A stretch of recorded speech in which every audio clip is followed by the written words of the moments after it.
Assalamualaikum warahmatullahi wabarakatuh, teman-teman semua dimanapun kalian berada, semoga dalam keadaan sehat.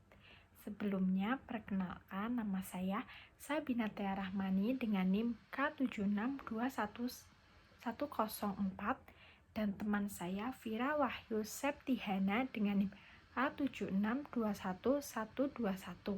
Kali ini kita akan membahas tentang nilai tukar.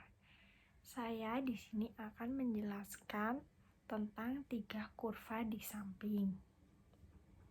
Jadi, kurva yang pertama itu pada kurva tersebut terdapat R yang artinya suku bunga dan S yang artinya penawaran. Kurva S akan bergeser ke kanan jika pendapatan seseorang meningkat.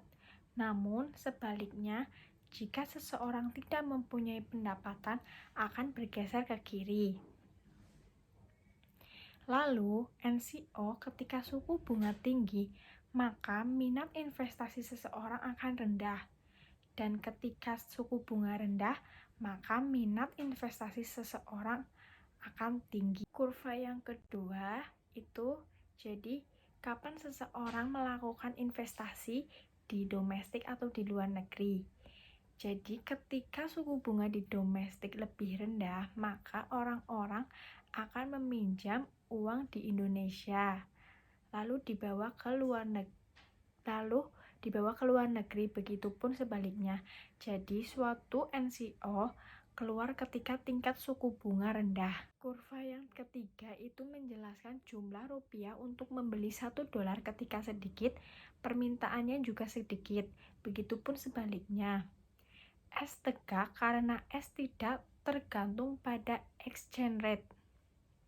Kemudian titik keseimbangan modal akan masuk dan keluar dan akan mempengaruhi E.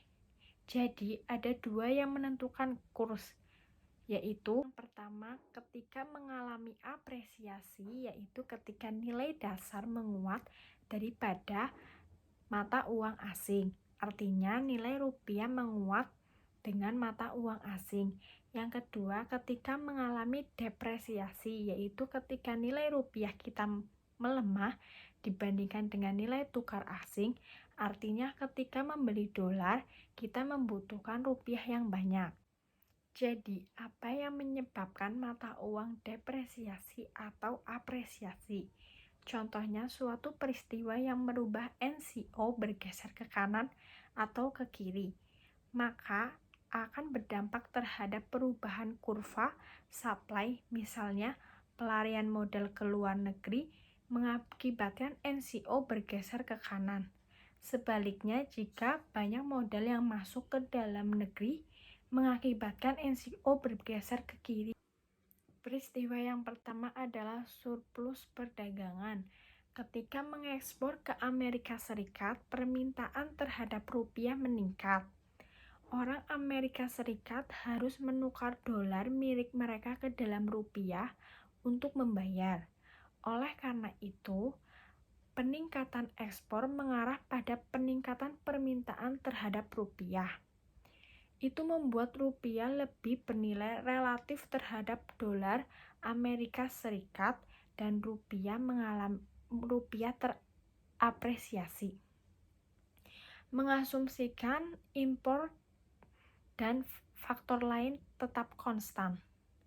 Jadi ketika Indonesia mencatatkan surplus perdagangan terhadap Amerika Serikat, maka permintaan terhadap rupiah lebih tinggi daripada permintaan dolar, sehingga daya beli tukar rupiah terhadap dolar Amerika Serikat menguat, hasilnya apresiasi. Baik, saya akan melanjutkan materi yang telah disampaikan oleh teman saya sebelumnya.